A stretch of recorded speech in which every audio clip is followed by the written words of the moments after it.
Running Sentences presents Wasteland City, A Tale of Lost Memories, Part 5, Heading Out. With everything in a chaotic state, things shift from Wasteland City to Barrier City. This is the search for answers and drugs continues by all. This is a work of fiction. Names, the characters, businesses, places, events, and incidences are products of the author's imagination or in used or silly, fictitiously weird manner. Any resemblance to actual people, living, dead, or actual events is purely of coincidence and coincidental. Copyright 2021, Michael Honnery. All rights reserved. Mustang saw the flash and felt the burning sensation smash into his chest. The whole thing took only a millimeter of a second before he found himself staring skyward. Then a sense of weightlessness took over as he went over backwards. The rocky hill he'd climbed up to see what was going on was not friendly as he came tumbling back down. He came to a crashing stop by the river of water and its rush to escape the city. The feeling of a dull pain painted its way across his chest as Alex splashed her way up to him. "Mustang, what happened?" "Got shot." Ow! "By who?" "I don't know. There were two strange men on the other side of the hill near the stream on the other... whatever. You go see if you can get closer and tell what's going on." She nodded at this and hurried up the hill while Mustang began to see stars dancing around in his vision. Having climbed up, Alex looked about for the two men, only to see two carriages had just pulled up to them. She watched as the two men conversed while another man came out of the back of the carriage in front and then behind the two men. After a little bit of this, one man got into the front carriage. The other hesitated, then turned and saw the big goon had gotten behind him and rushed towards the other carriage. It only took a matter of minutes, and then the two carriages began to roll away. Ow, ow, ow, ow, ow, ow, ow, ow. Alex turned to see Mustang clambering back up the hill with his hand rubbing his chest. "Are you all right? You did get shot." "Cheap bullet, though, so it didn't pierce. Definitely walloped me in the chest, though. I'll be feeling it for at least a day or two. Now, where did those two men go to?" She pointed towards the dust that the carriages were kicking up in their wake as they followed along under a train bridge that left town. The dust soon grew smaller and smaller as they headed across the grasslands. "What happened to them?" "Taken away by the carriage towards, if I remember my train lines correctly, and we are pointing in the right direction, Barrier City. No sign of anyone else. Not that I saw." "Shit. Alright, well, I should get back to town. Perhaps we will run into someone along the way." She was more concerned by the grimaces of pain that he kept crossing his face as he tried to climb the last few feet up to the top. But he waved away her concern as he crested the hill and then started the journey downward on the other side. She stayed by his side, doing her best to ignore his attempts to get himself some room away from her so he could rub his chest in silence.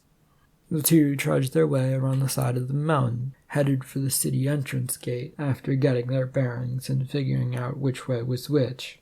That was mostly thanks to the train coming into town from the tracks above. As they walked, Mustang did his best to make sure that Alex didn't have to walk on the grasslands, being that they were mostly poisonous to humans. He didn't mind the poison as much, and already knew his life had taken a heavy forfeit having been born out in the waste of the grasslands. It took them a good part of the morning to come around to see the dilapidated welcoming sign that marked the Wasteland City's entrance. Finally, as they got to the entrance to the city, they found a carriage blocking the road in. Mustang moved to go around the carriage, but the door was flung open and Moneypenny jumped out looking furious. "Where have you two been?" The underground. Why?" We were chasing after X, and I now fear he might be headed towards Barrier City, since that's basically the only thing in that direction he might have been taken in. And I haven't found him since he'd been dumped over the side in the underground. Well, you better get a move on to the trains then. Why, has something happened, Moneypenny? The mayor and Ugly are shutting the city down to travel, or they will be doing it soon. They fear that the new drug will turn Wasteland into a terrible version of Barrier. Now come along! Moneypenny jumped back into her carriage, to which both Mustang and Alex followed her in. The vehicle was soon clearing its way out of blocking the main road and heading as fast as it could up the mountain. The ride upwards turned into a bit of a bumpy mess as they were jostled about on the uneven main road. Mustang sat across from Alex and Moneypenny, with Alex seemingly rather unconcerned by what was going on and staring out the window. Moneypenny was a ball of nerves and excitement. What are your plans, Mustang? Are you going to Barrier City and see if X is there? Yes, I guess. That's all I really have to go on.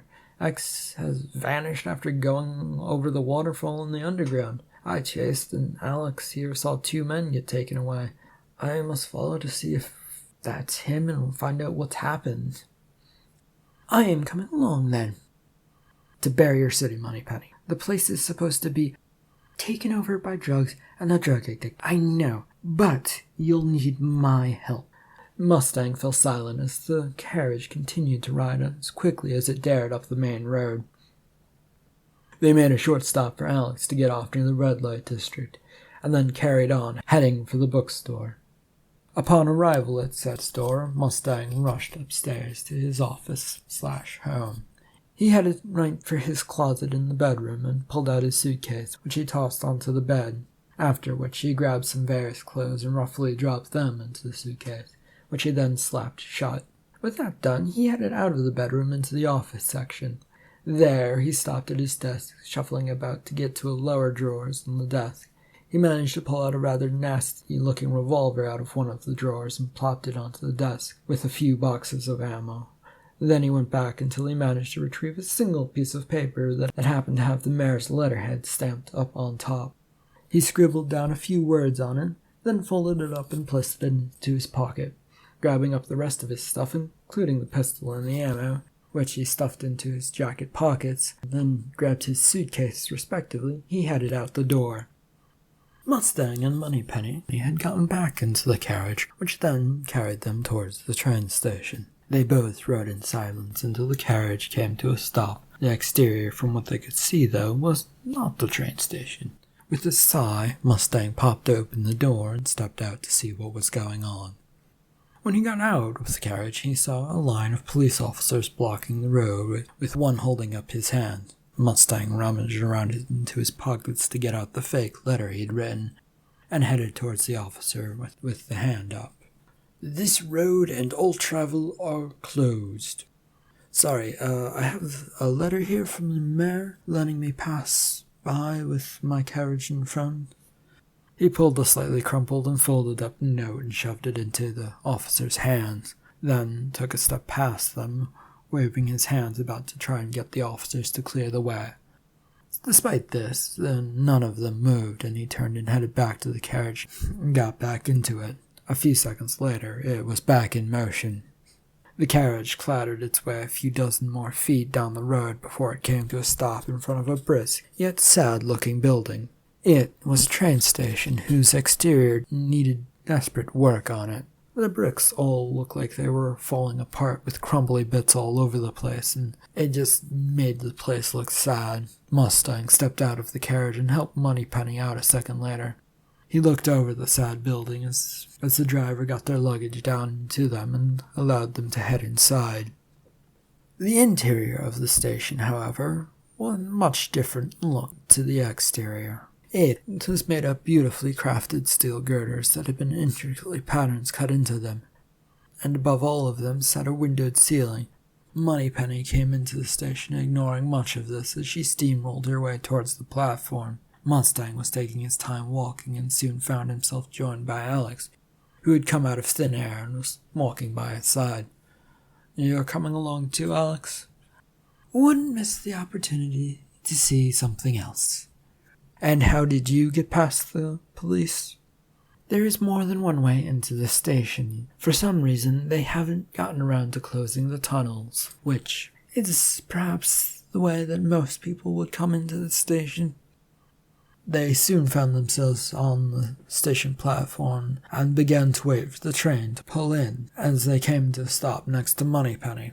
A sight which soon greeted them was the slick train pouring smoke out of the top, but sleek in all other appearances aside from some frontal cooling vents. It stalked its way down the track. The glint of the drab grey paint protected it from the harsh glare of the sun trying to reflect off of it. It would be another few minutes before it would pull into the station itself, but it was easy to pick out even crossing the straight line into the city. While they waited for this to happen, Alex, who had been looking about, realized that they were the only people standing waiting. All alone, mostly. Yes, the police are cutting off the roads. Didn't Mustang tell you? By the way, Moneypenny, and yes, he did tell me, how did you know that we would be at the end of the city? I didn't. I was out of town dealing with small business the other day, and had to rush back when I heard the news. I had just gotten to the edge of town when my driver spotted two people coming towards the city. I ordered the carriage to stop, and we waited to see who it was. It turned out it was you two. Alex looked like she was trying to judge the statement to figure out if it was true or not, then gave up as it was hard to tell, and the three returned to waiting for the train.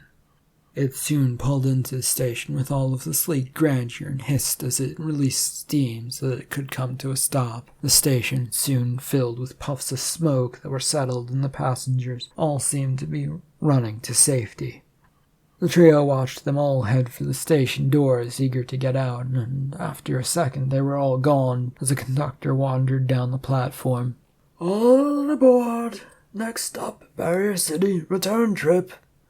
With Mustang leading the way, he first clambered onto a nearby passenger car and then helped the two women get aboard with their luggage.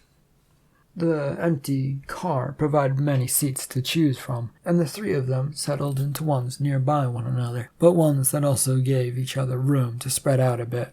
Mustang put their suitcases on the rack above them, and they waited. A few minutes later, a long whistle sounded, followed by the hiss of steam. The train jerked its way to life as it slowly picked up speed and headed back out the way it came. The train ride had been an uneventful one, as it raced its way on the raised track above the grasslands. Mustang had found his way forward towards the dining car, finding that Moneypenny was already there trying out some food as they rattled along in the evening. He sat down beside her after she signaled that he could join her. What's the plan for when we arrive at the city, Mustang? I have an old friend I figured I'd go see. I say friend, but we aren't that close, and I fully expect him to not want to see me. But it is all we have. A grand plan you have there. Alex strolled in and sat at the table next to them, but not with them. So, why are we chasing down X? Mustang, who was surprised by the interruption, looked over at Alex, who was sitting facing them. Well, that's what I'm hoping to find out. I fear he's connected to the drugs in Barrier City of some sort. That is, if he's connected to the Corsair name, which is a maybe. I don't know anything anymore. Oh, yes, Mustang, I did do some more research on that. And what did you find, Bookworm? Don't call me that, hooker. Oh, joy. Fights about shit that doesn't matter. You two have fun. He stood up as they glared at one another. Sit down, Mustang. I'm sorry, Moneypenny. I did not mean to call you a bookworm. Oh, yes, I'm sure you are sorry, and I'm not as sorry, but for the sake of getting this information out, sorry, Alex. Sorry, Mustang. Please sit. Mustang, who had only moved a few feet away, came back over, but he didn't sit down.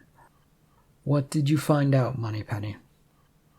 It wasn't about X or Corsair, but about a young woman, a Katrina, the fiancée of a Corsair Bonaparte. I learned that she popped up out of nowhere, but had great riches to her name. It's very unusual for someone rich to suddenly pop out. It was also around this time that a suspected criminal, Augustina Mugging, vanished. They said that she was a criminal mastermind of sorts. The more that I looked into the matter, and this included my trip out into the Wasteland to find this information, the more I think that the two are connected. I have heard of her, Moneypenny. I believe that she was to have figured out a way to play both cops and gangs in the city of Newcastle against one another.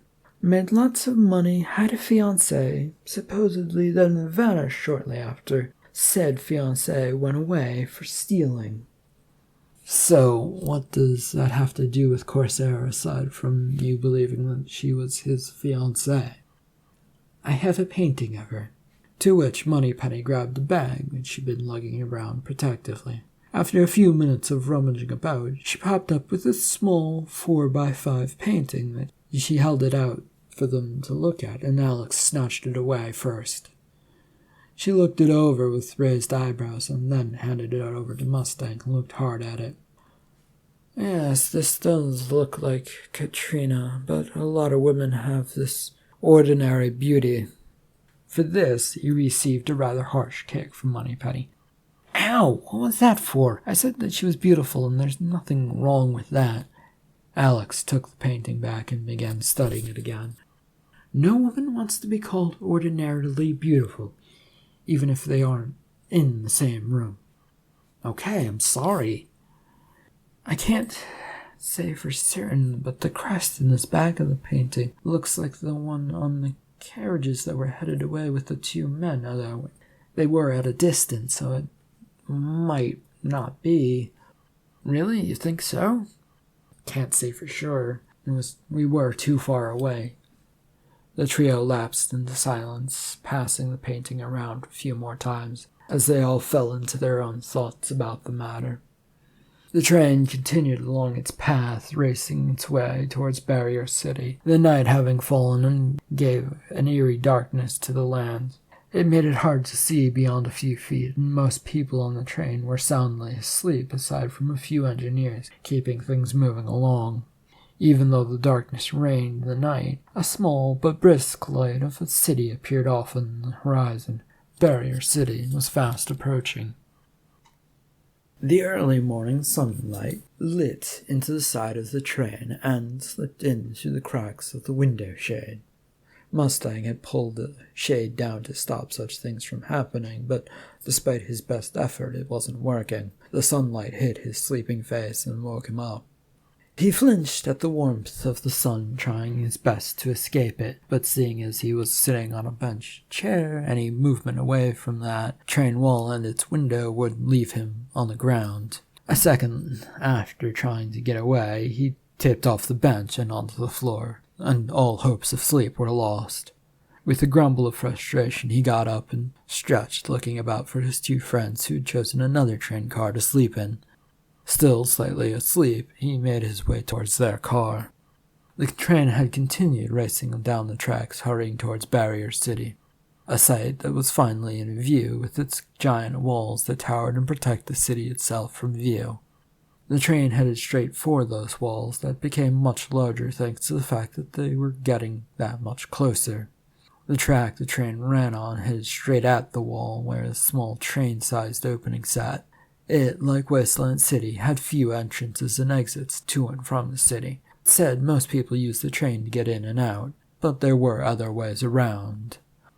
Soon, the train bustled its way through the tunneled hole in the barrier wall, shooting out over what looked to be a wasteland of a city as it headed it towards the station.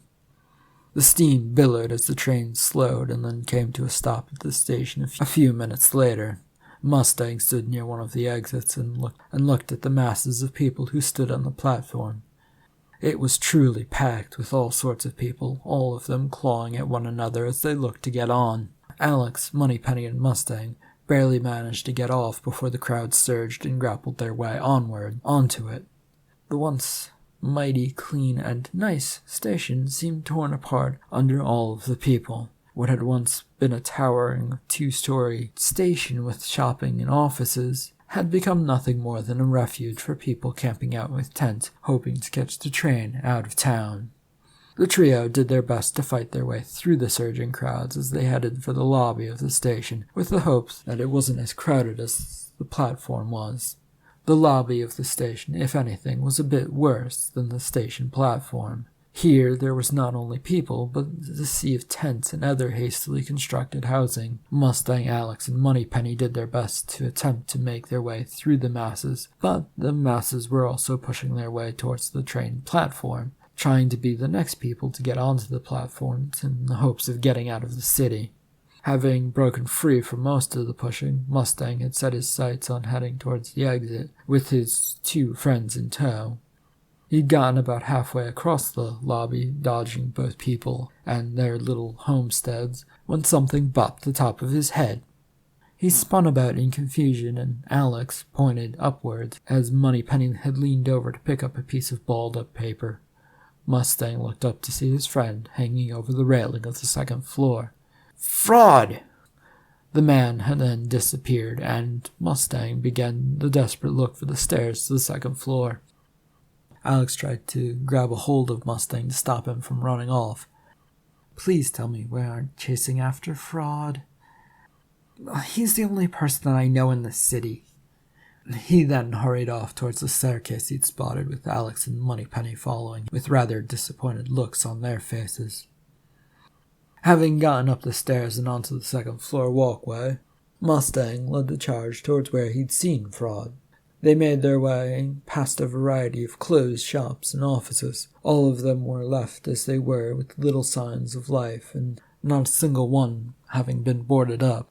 The walk took them to just about halfway down the walkway, where they came to a stop in front of an office that said, "Detective Fraud Investigations." Mustang hesitated as he stood in front of the door. "Oh, for crying out loud, Mustang, he isn't that bad." Moneypenny moved over and knocked on the door, which then was almost instantly opened, and then a triple-barreled shotgun poked out, followed by Fraud himself. He looked over the trio, then slightly lowered the gun. "Oh, it's only you." The man opened the door fully, revealing his somewhat pudgy body as he turned and headed back deeper inside his office. "What do you mean it's only us? What did you expect? You just threw a piece of paper at me, Fraud." Before he could get much other complaining out, both Moneypenny and Alex had gone into the office. Annoyed, Mustang threw his hands up in exacerbation as he followed them in. The office was a mess, to say the least. It had more than a few bottles all around the place. That and a stretch of clothing hung over the clothesline near a small window on the back wall. It gave the place a homely feel that seemed off and more like a house than an office. Mustang glanced about as Fraud headed towards the window.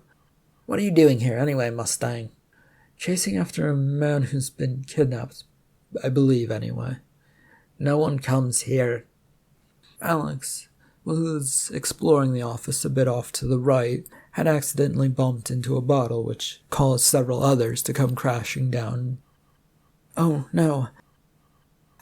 Yes, we noticed that nobody comes in. It's all that happened. It's due to the drugs, yes. There's only one safe place in the city, and it's outside of the city." "And where's that, Fraud?" "Second barrier. That's where all the rich people live, and you have to live there to get across." "Then I guess that's where I'm gonna go, because if nobody's in the city, and my friend was rich, or may have been rich, then yeah, that's where I'm gonna go.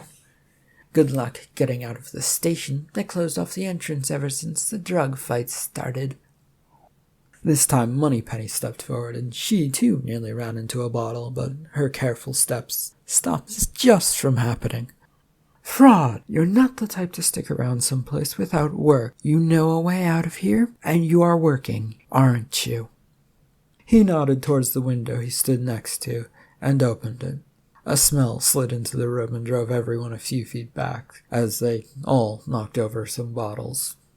"Decaying garbage. The rest of the city smells like it too. Come on." Despite the small window size, Fraud was soon through the window, and his pudgy frame disappeared from sight. The three of them, however, remained where they were, unsure if they should follow or what had happened to the man. Then Fraud's head poked back through the window. "Are you three coming or not? I can show you to the ground, but that's as far as I'm willing to go today. I have work to do, as you pointed out, Moneypenny." Mustang headed for the window, still unsure that this was the right thing to do and that he wouldn't just plummet to the ground. But he poked his head through the window anyway, and out followed the rest of his body. Mustang found himself standing, well, first kneeling, on a grated metal fire escape with little room. There was a ladder to his left going down, and one to his right going up to the roof. Fraud was already heading downward as Moneypenny pushed her way out, which left little room for Mustang. He grabbed the ladder and began descending as quickly as he could, but Fraud's pudginess had slowed him down, and they were soon stacked up on the ladder. The group soon all found themselves headed down the long ladder, hoping that the ground would soon be upon them. Part of this hope was that the ladder wouldn't suddenly decide to shatter away from its moorings, though every creak and groan seemed to indicate that this is exactly what the ladder was planning to do. It did not, and the alleyway that they soon dropped onto was not a nice one. It was filled with garbage that went about to the calf spot on their legs. It also seemed to want to try and suck them in deeper with each step they took. So began the dance as Alex and Moneypenny attempted to get out of the alleyway and to the road. Mustang, on the other hand, remained where he stood and watched Fraud jump nimbly back onto the ladder. "And where are you going, Fraud?" "I'm not going out on the streets unless I have to. The roamers are out there, and if they catch a scent of you, it isn't pretty. Whatever they manage to do, I've never actually seen it, but I've heard it isn't pretty. Oh, and by the way, the other thing, you'll need to look out for the new city government. They don't like people either, and they'll probably find you if the roamers don't." What about the place that will get us to the rich section of town that's away from the barrier city? "Oh, right, that place. Find a red, clean brick building. Should be about 2 stories high as well, and has a train line running into it. Don't know how you'll get in and across to the other city, but have fun." With that, Fraud went up the ladder as quickly as he could, and was soon gone. This left Mustang alone to plod his way through the mess of garbage, as both Moneypenny and Alex had already escaped. He made his way slowly through the mess, taking his time so that he would not have to do the silly dance that he'd watched Moneypenny and Alex do. When he got out onto the road, he found only Alex standing about, looking at a few people that shuffled by. He slid up to her as a poorly clothed and million-mile, gaunt-looking man crossed in front of them, moaning. "Oh, I need something." The figure soon shambled on down the road towards another similar figure. Once they were alone, Mustang grimaced and then tried to hold his nose so they couldn't smell the horridness that was the stench of the garbage city. "Where did Moneypenny go to, Alex?" "Said she had something that she wanted to check on." "Where are we going?" "To find a red brick building with a train line coming out of it. And if I have to guess, it'll be somewhere near the wall. Maybe." "It's always this way with you. Half answers and puzzles that have no answers." "Well, they usually find some answers." But before he could really say much more, she stormed off, and Mustang found himself carefully giving chase to avoid garbage. "Be careful, by the way. The people, they are known to attack those and they think are different." She slowed up at this as they came into view of another shambling figure. She crossed over to the other side of the road to avoid it while Mustang tried to replicate its movements to blend in. This only made it look at him, and so he stopped instantly and fell over to pretend to be dead. The figure then shuffled along, passing him by.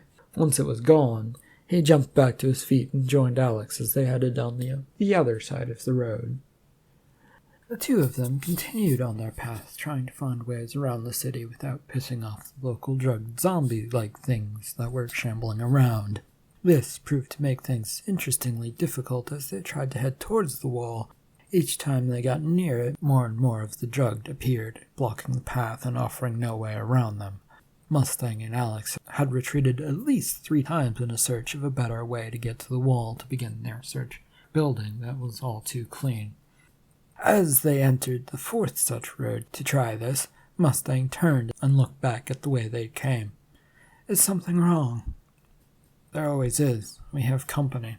They continued on down the road, only reaching halfway down the 4th Street, and there were no signs of zombie-drugged people this time. It was all clear and calm, and it made the two slow down to a very slow pace. 3 figures, however, had appeared behind them, though they didn't get any closer than they were, and they certainly weren't drugged zombies. "Shall we continue walking onwards, or confront our confronters, Alex?" "I think we keep going." They made their way further down the road, not bothering with the figures behind them. Instead, they found themselves walking towards a more and more walled-off street, but not any actual wall made of brick and mortar. It was made from everyday household items like desks and bureaus. It was guarded by figures who merely pointed towards a house off to the side. Mustang stopped at the sight while Alex walked on, looking at the house. "What do you want?" "What is it you want, you people?" "For any and all people who come to the city to get checked over. Now get in there." The 3 figures who were behind them closed in, their guns now gleaming in the sunlight. Those along this built-up wall also moved to draw their weapons. Mustang took no further encouragement and headed straight for the house, which Alex, of course, had already got into. He got inside and was instantly pushed aside, 2 people carrying a stretcher with a zombie-like person aboard it. He tried his best to step aside in the tight entranceway, but that wasn't enough, as he found himself against a wall and sucking in his gut as they headed inward. "You over there in the entrance, what are you doing here? And get out of the way!" The voice came from further inside the house, and he glanced around to see a stern-looking woman staring at him. "Yes, you! Come in and explain yourself." Once the stretcher was fully past him, he came into the house further. What he came into was not a living room, though it had all the looks of what should have been one. It was more of an infirmary with several beds and a few stretchers laid out around the place. The stern woman had not taken her eyes off of him. "I'm here with a friend chasing down a potential kidnapped person. And you are—" "Oh, sorry, Hugh Mustang. What about you? Who are you?" "Natalie Tungsten. I'm a doctor trying to take care of the people who have been infected by this drug. Now, Mr. Mustang, why have you come to Barrier City again?" Alex appeared from another room and went over to a nearby stretcher. She leaned down to look over the patient as one of the nearby doctors tried to intercept her. Mustang pointed towards her. "Me and my friend Alex are working a private investigation case. I'm a private detective from Wasteland City, and I'm searching for a way to get to the other part of the city, the rich section." Natalie rolled her eyes as Alex stood up and was being shooed away by the doctor who was trying to stop her. "Leave me alone. I'm only checking this person out to see if there are similarities between what I've seen in Wasteland City and here." The doctor looked over at Natalie, who shook her head, and the doc backed away and attended to other matters, leaving Alex to stand up and glower. "Well, you two should come with me, then." She turned and headed out of the room. Mustang took a step to follow and then stopped when Alex reached her hand out. "What's wrong?" "The drug effect, while similar, also appears to have some differences. We need to know more, and we need to be careful. We don't know who is who." She then walked after Natalie, with Mustang following behind her. They exited what was the living room area, or infirmary, and found themselves in a hallway with stretchers and beds also laid out to the sides of each side of this hallway. It was busy, and the two often found themselves squeezing by other doctors and nurses who were tending to those that were sick. It was made worse when they glanced into each room that they passed, all of them sharing a similar fate, filled with patients and beds. The doctors busy trying to administer stuff, the nurses bustling about to help while also doing the same job as the doctors. They passed 4 or 5 rooms like this and before Natalie entered one, and all Alex and Mustang could do was follow. The kitchen was not like the other rooms of the house. It had no patients and even fewer people hanging around it. The atmosphere, though a bit gloomy, was not as dark and heavy as the rest of the place. "Now, Mr. Mustang and Miss Alex, I'll ask again, why are you here in my fair city?" "Chasing a kidnapped person, Miss, I don't know your name, that we believe might be linked to this drug situation." "I am Natalie Tungsten, Miss Alex. And what does this have to do with Second Barrier City, Mr. Mustang?" "The people we're chasing have some connections to it, plus it is the only safe zone that they could go to, we believe." "And how do I know that you two aren't just some drug dealers? I should probably just have you thrown in jail and deal with you later." "We aren't, and I don't think you have room for that here. Look, we're just trying to find a way to the station to get us to Second Barrier, as you said. We don't want to bother your efforts here, and you can check us for drugs if you really, really need to." "Come on, Mustang. She isn't going to help us." Alex had grabbed Mustang by the arm and had pulled him out of the kitchen. They'd gotten back outside of the house and onto the road when Natalie's voice stopped them. "If you two are being true to your word, then head to the center of town. You'll find the station in the brick building there. If you aren't—" They turned to look at her, but she was already back in the house. One look around them told them that at least 1 or 2 of the guards were going to accompany them, though at a distance. "To the center of town, then?" "Looks like it." The two turned and began the process of walking up the street that they'd just come down not too long ago, but now with a few guards along the way, just out of sight. This walk to the center of town took them the remainder of the afternoon until it was almost too late to call it afternoon.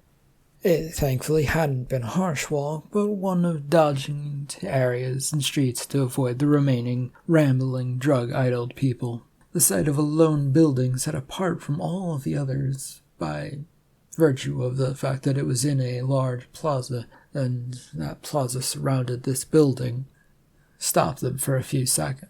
Looked it over. It was very clean, and it was very brick. The closer they got, it seemed like it was the spot that they were looking for, and the closer they got, the further back the guards from before fell. It soon became apparent that this place was guarded as well, but not by the same townspeople that had been escorting them, so to speak. They stopped short of walking into the plaza and looked at the patrolling guards at the building. There were several patrolling the second-floor balcony, which seemed to wrap around the exterior. The lower floor, with its massive door, was guarded by a barrier and a group of guards behind that, walking around. The occasional pot shot spat out from the building towards something off in another direction. Mustang crouched near an overturned cart that lay near the entrance of the road into the plaza. At first, Alex didn't join him, but came around when she saw a guard looking in their direction. "You think this is the place?" "I guess it is. I mean, it seems like something the rich would do." "No train tracks, though."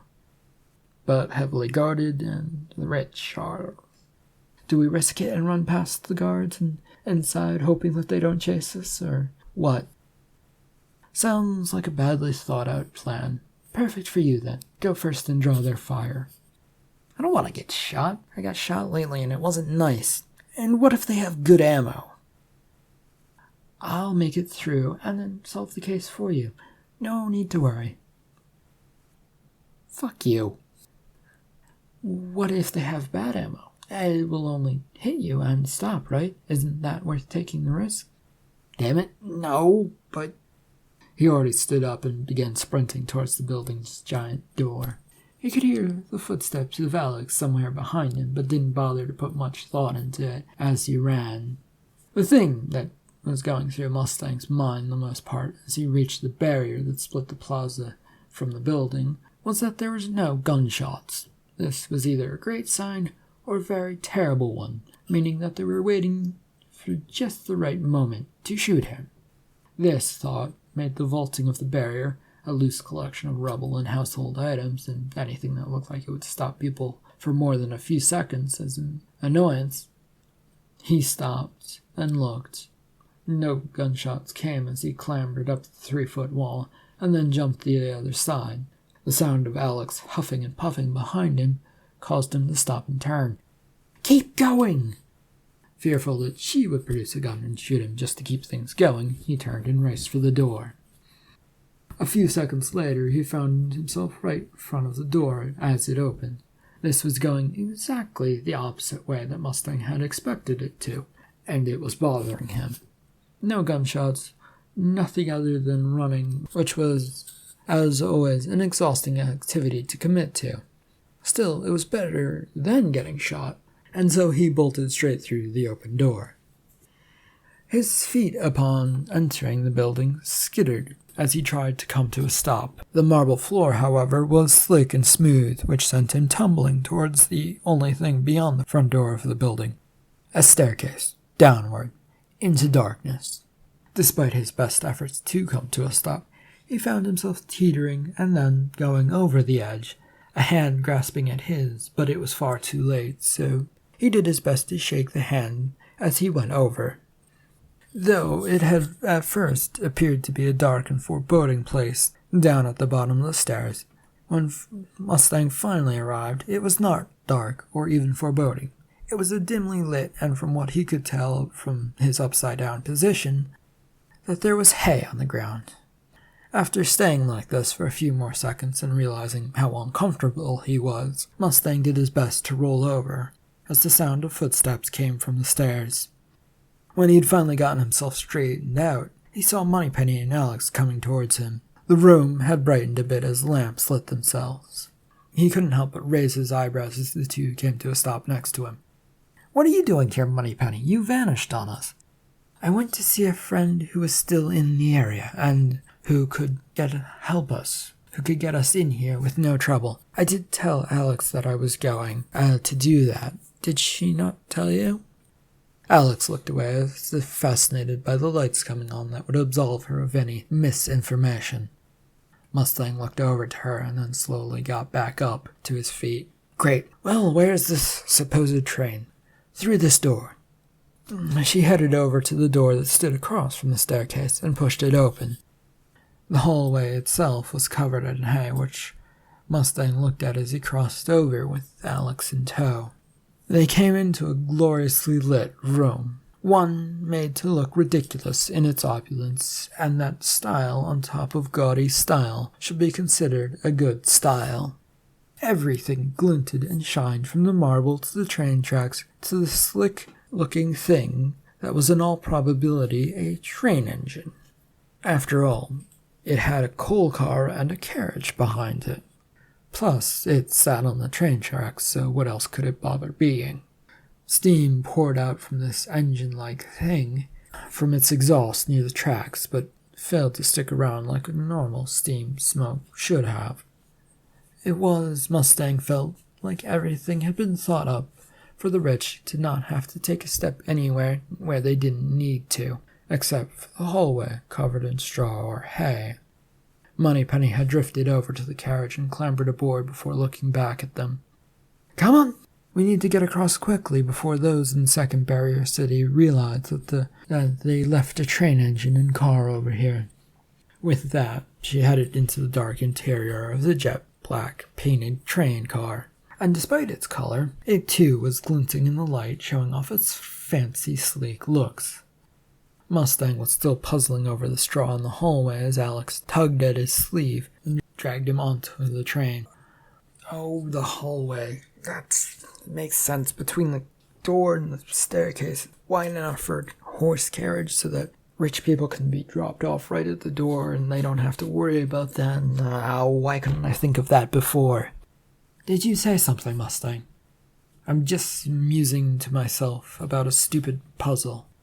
The train jerked forward and quickly picked up speed. The two of them, feeling unsafe on the back of the train car exposed to the element, got to the door and opened it so that they could get inside. End of part 5. Thank you for listening.